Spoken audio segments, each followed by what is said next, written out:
اٹھنے کے لیے ماہ رمضان کے اندر عبادت، تراویح، یہ سب. پھر ایک اور اہم بات جو پاکستان کا سب سے بڑا المیہ ہے، یہ دنیا میں اتنا کہیں نہیں ہے، فتنہ فساد، نئے نئے چہرے، نئے نئے باتیں. ایاکم تلون فی الدین، شعب الایمان کی روایت ہے، تلون فی الدین سے بچو، نئے نئے دین میں رنگوں سے بچو. ہمارے اتنے رنگ آ گئے، اتنے رنگ آ گئے ہیں یار. کوئی کہتا تراویح ثابت نہیں، کوئی کہتا 20 نہیں، وہ کوئی کہتا تراویح کی نماز ہی کوئی نہیں.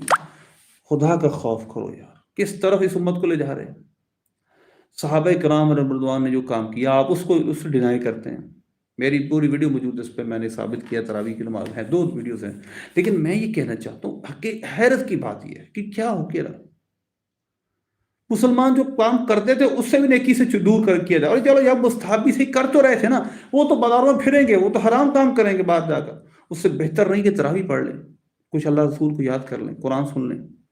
مولویوں کا جی کھیل ہے، یہ مولویوں کی کمائی ہے، تو باہر جا کمائی کرا لو. پھر ان کو عورتیں دکھا لو باہر جا کے. شاپنگ سینٹروں میں وہی نمازی چلے جائیں، اور نوجوان جو تراویح پڑھنے ہیں جو تراویح بھی چھڑا دو، اور جاؤ سینٹروں میں، مختلف بڑے شاپنگ ہال کے اندر، شاپنگ مال کے اندر، وہاں جا کے عورتوں کو تاڑیں. چلو ماہ رمضان میں اور گناہ بڑھاؤ ان کے.